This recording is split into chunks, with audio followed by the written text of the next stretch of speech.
Hello, and I am so excited to introduce you to this man today. So I'm Phyllis Smith, and I am the co-founder of Live Free Yoga. And as y'all probably know, we offer yoga and mindfulness programs to youth and professional development for those who serve them, and an array of just adults and others as well. And so what I'm excited about today is this wonderful man, Chad. And Chad, pronounce your last name for me. Sure. Yeah. No problem. It's McGehee, Chad McGehee. Chad McGehee. Chad McGehee.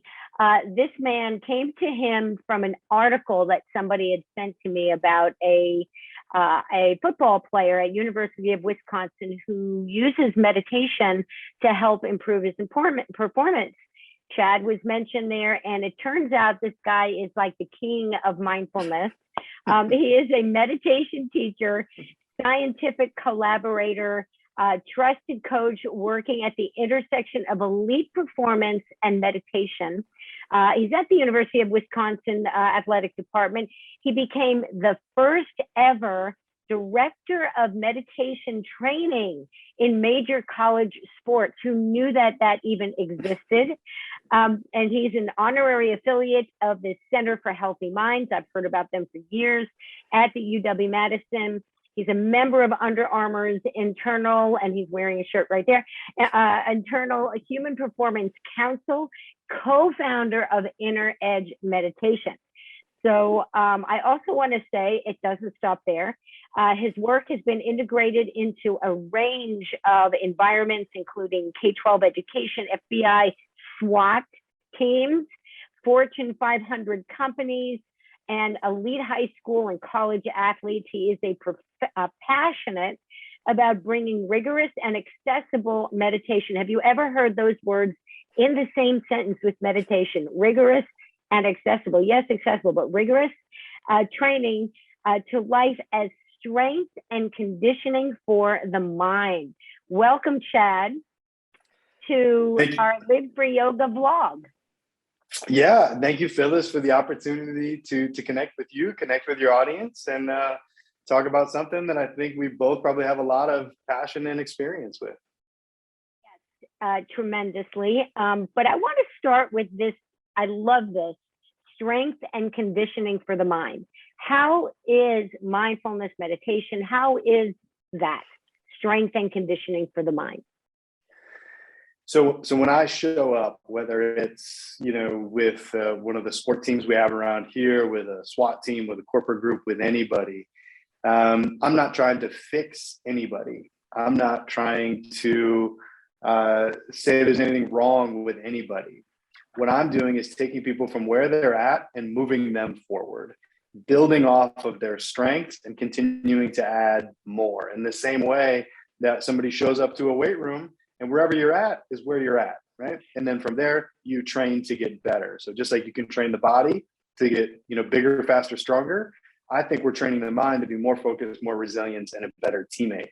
And instead of just hoping for those things or talking about those things, we're actually training for them.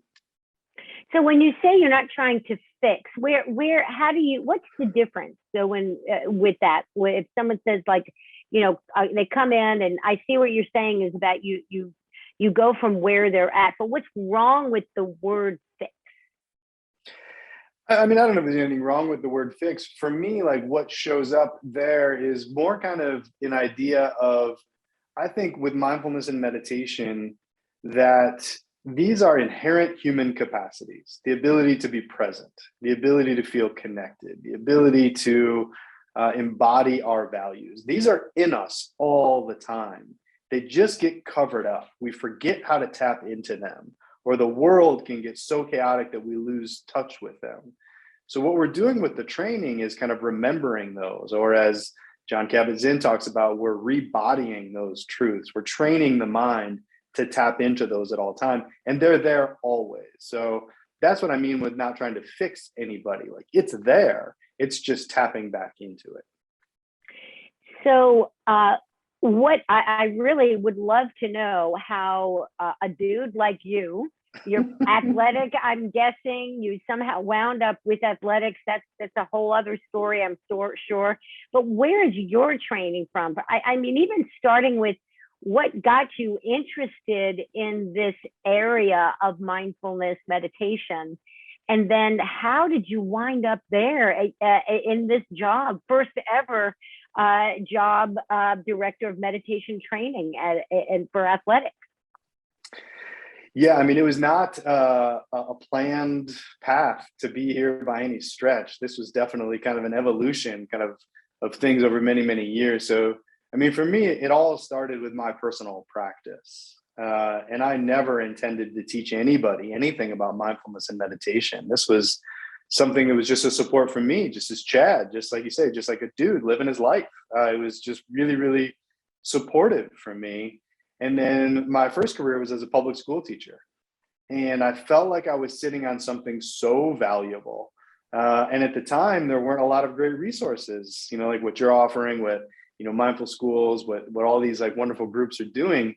And so I just started to pilot with the kids in my reading groups, the colleagues after school, and they were benefiting.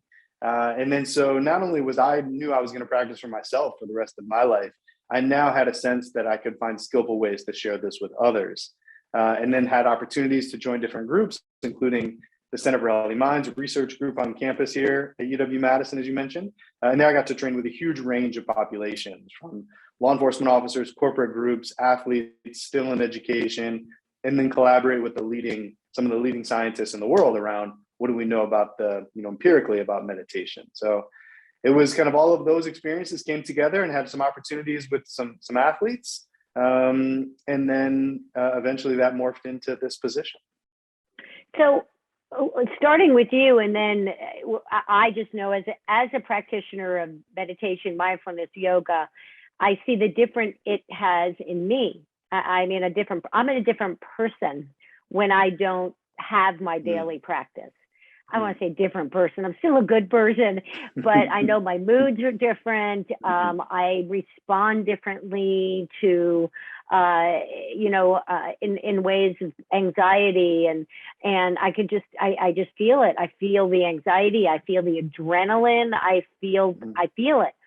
So I know what it does for me and how important it's been in my life. And it's why we do the work we do, is to bring it to young people. And subsequently, we have found that bringing it and as professional development and training for those who work with those young people, that is incredible, because they can then, they reach a lot more than we can reach, right? So we train the trainers. So I know that. So for you personally, what does it do for you? What does mindfulness meditation, what does your daily practice look like? And then I'd love to hear, how do you see the difference that you've made in the lives of the athletes you're working with? Yeah, so I mean, I think you're speaking just to like the profound importance of anybody who's interested in teaching these practices really needs to explore them for themselves first, and have a very kind of regular practice. And in the words of Chris McKenna from Mindful Schools, the intervention is the teacher's nervous system. And so we need to make sure that we're cultivating a nervous system that has a sense of stability, that has the ability to regulate emotions, that has the capacity to notice thoughts as they're happening. Because if we want to teach these things in others, we're not just teaching about the idea of it, we're teaching the felt sense experience of it. So for me, that's been cultivated, for about 20 years. I've had a practice, personal practice and daily personal practice. I go on retreat regularly to kind of deepen my practice and learn from others. And that shows up in a huge variety of ways. I mean, I think it shows up in my ability to be present for the things that matter most to me. I mean, this is a unique opportunity to talk to you and learn about you and what you're doing and connect with your audience. And I want to be here for it. Later, when the workday is done, we've got a 6-year-old at home. I want to be present for that. I want to enjoy that. I also want to be present for the challenges, for the difficulties in my life. And this is one of the things that I think meditation is pretty radical. I've never encountered anything like it before, that says We're not trying to make things different than they are in some sense. We're trying to show up to them in a different way. And when we do that, we transform our capacity to relate to that, right? So what was once just like a brick wall of difficulty becomes difficulty, but we can find the opportunities through it. What once may just be like overwhelming worry becomes, yes, there are challenging things in the world. There's, cause to be concerned, and there's lots of good things that are happening in the world. So just a whole lot of possibility, I feel, shows up, and kind of workability, both with our own minds, and our own bodies and emotions, but also how we show up and how we navigate the world. And I think that's true for the folks that I train with as well, is that they're interested, especially the elite performers, they're interested in finding those fractional advantages that get them better, right? Everyone's lifting weights. Everyone's paying attention to nutrition at this level. So what are the small things that they can do to kind of get that edge so that they're, moving more confidently in the direction of their goals? And when I say goals, I'm not just talking about athletic goals. When I kind of frame meditation training, I think of it as we're training the mind for performance and well-being. And these two things are deeply intertwined. So I know I experience that in my personal practice all the time and how it shows up for me. And that's kind of a major kind of pillar as I bring this work into the various areas that I'm able to train.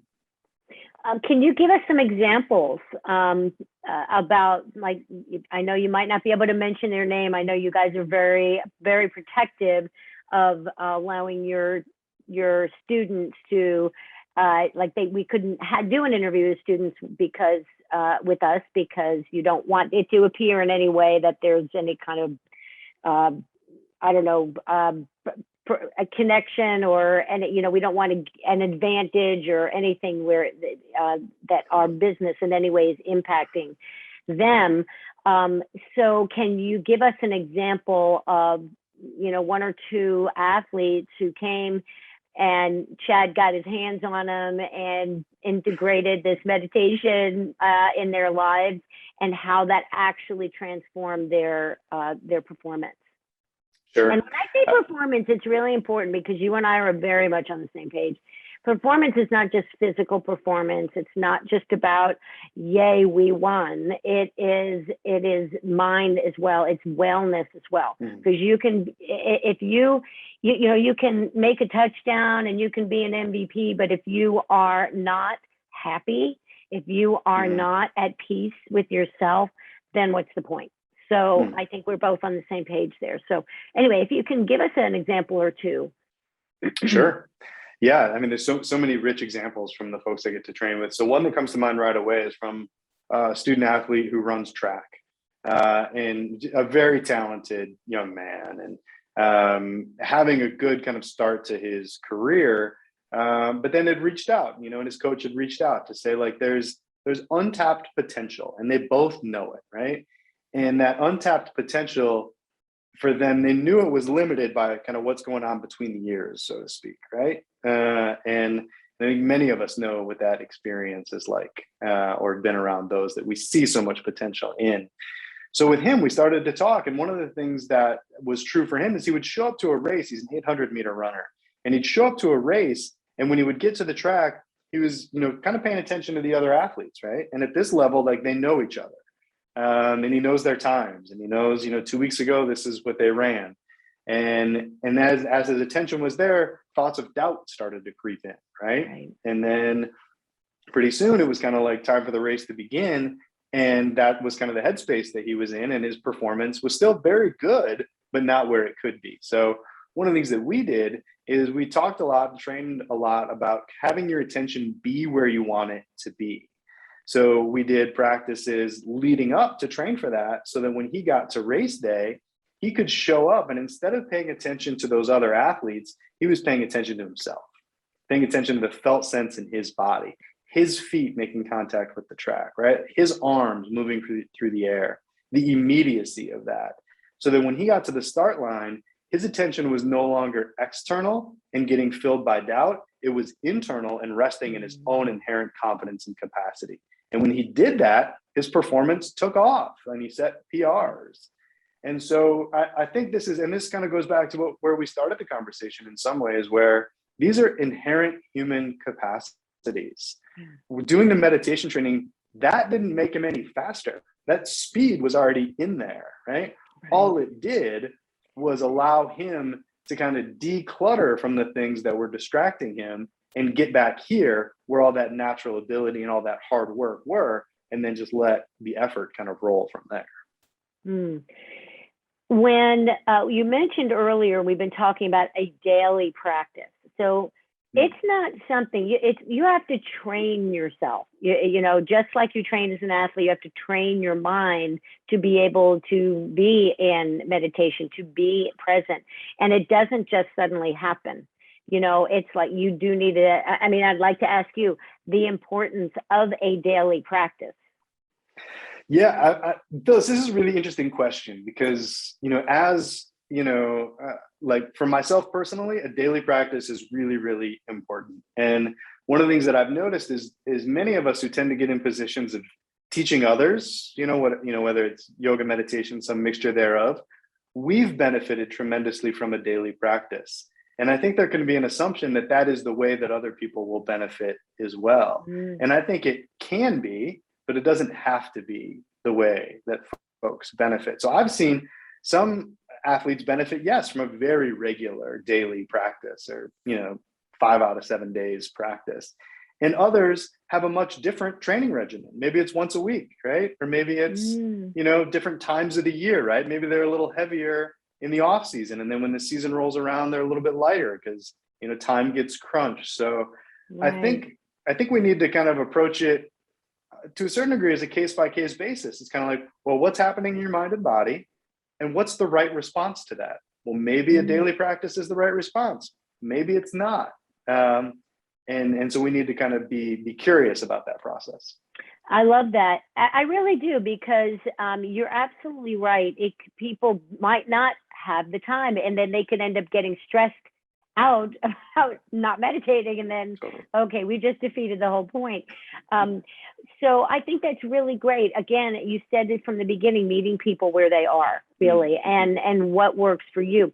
To me, it seems like the most important thing is the awareness of it.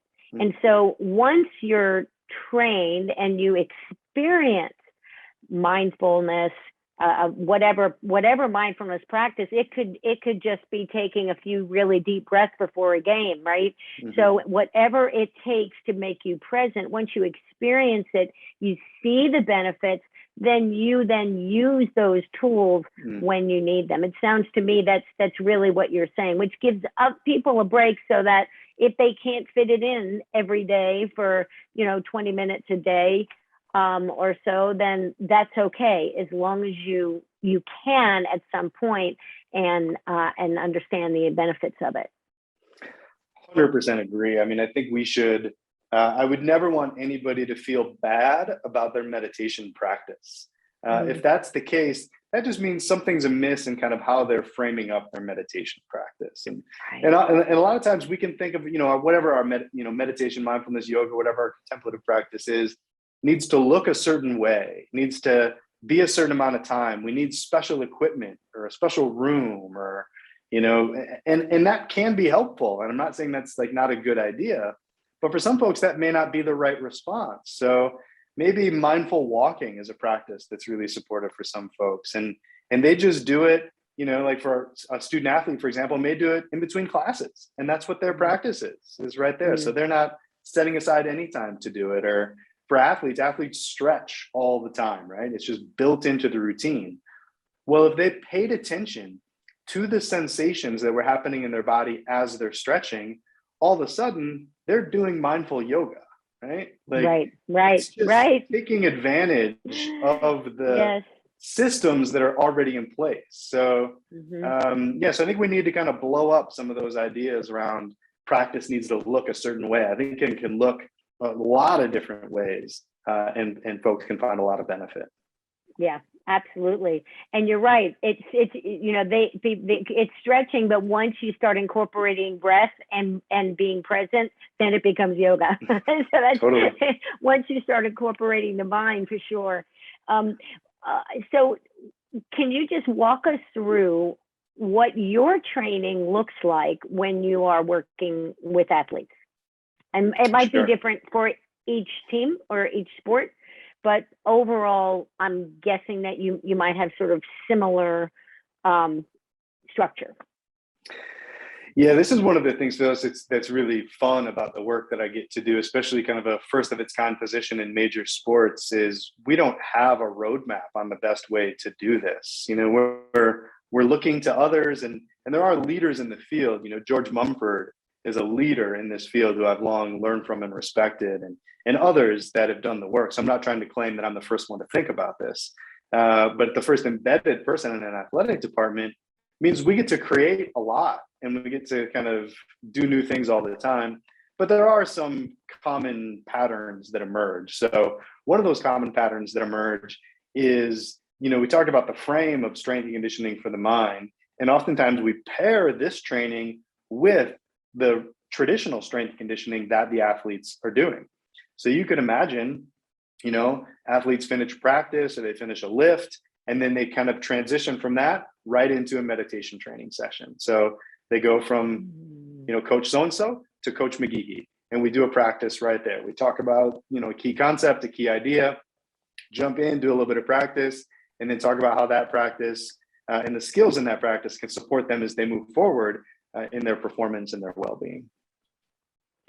I see. So it just becomes a part of it. Interesting. So would the meditation practice come? It comes generally after they do the strength training, the physical strength training. So this is one of those things that is, I mean, it's an open scientific question on like, when is the best time to meditate? And it's very much like an open question in my experience. And so I love to work with individual athletes or teams to help them identify the right times that work for them. Because some of them do really enjoy doing it and benefit, you know, before practice or before a competition, others after. Others want to do it, you know, maybe the night before. And some can find ways to integrate it into the mix during competition or during training. So, I mean, one of the things that I love about mindfulness and meditation is it's training the mind. And the thing about the mind is it's always with us. And so there's no right or wrong time to train the mind. And we know scientifically with the, you know, neuroplasticity that we're always training the mind.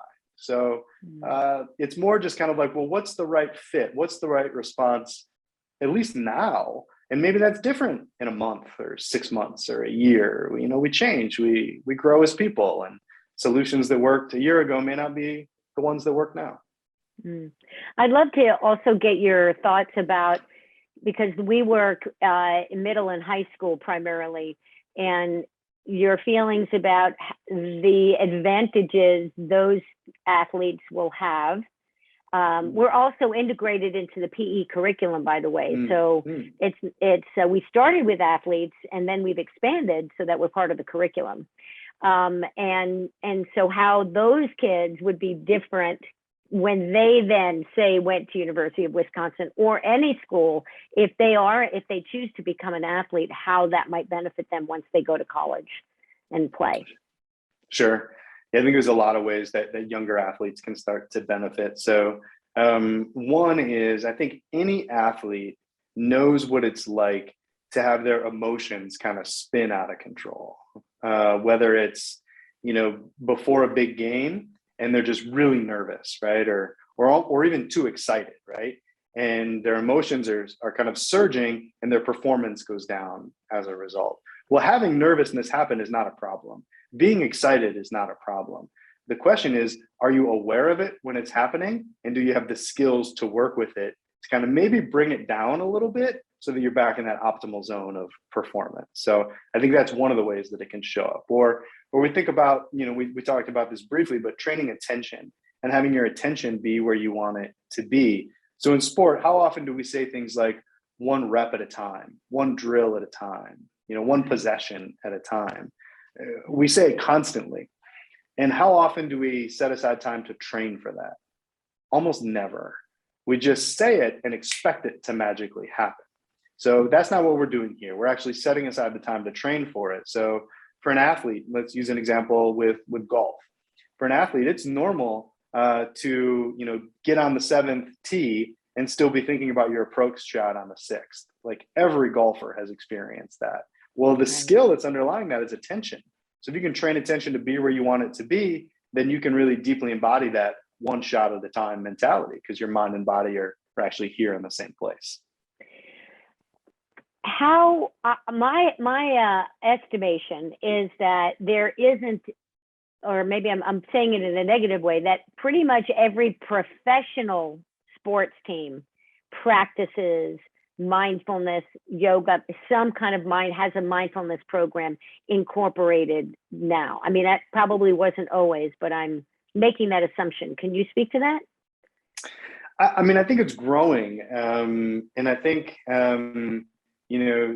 different sports, I think they have different, levels of adaptation of this work. So, there's, in some areas, sports psychologists, work regularly, and some of them do include mindfulness and meditation, and the kind of the Venn diagram overlap between sports psychology and meditation training for performance and well-being has a lot of overlap, and it has some differences. So I think the work is like taking hold in different places. But I think even at the professional ranks, there's a lot of room to grow to integrate kind of rigorous meditation training into those environments. I think we're just scratching the surface with what's possible. And given that you're at the University of Wisconsin, and what about your particular job having in other, now being incorporated in other collegiate institutions? Are we seeing more of that as well?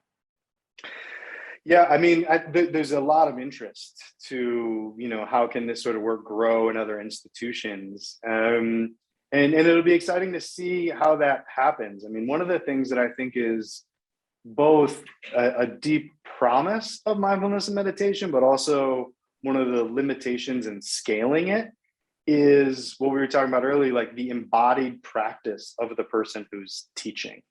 And that makes a huge difference. So I think this work, will grow in different athletic departments, but it's going to require having somebody who's, not just heard about meditation, last month and wants to teach it, but has years and years of practice that they're bringing to the table, so that their teaching is informed by their personal experience. Right. Well, you are a gem. I'm so excited. I'm so happy that I got to meet you, and we got to talk about this such important, worthy topic, and hope that more and more people will see this and incorporate it. We'd love for every school, and all throughout education, that mindfulness in one form or another becomes integrated into the whole education system. More and more so, at least in Texas. Social emotional learning is a huge thing. And so we certainly are a support system for that. So, so there's definitely promise. So thank you so much for all that you do. And I'm so glad that we got to meet Chad McGehee. I appreciate you, and good luck to you, and, and all the work that you do. And thank you. Thank you, Phyllis. Thank you for all the work that you're doing. And may both of us continue to have wonderful opportunities to benefit others in our lives. So I appreciate the opportunity to talk to them.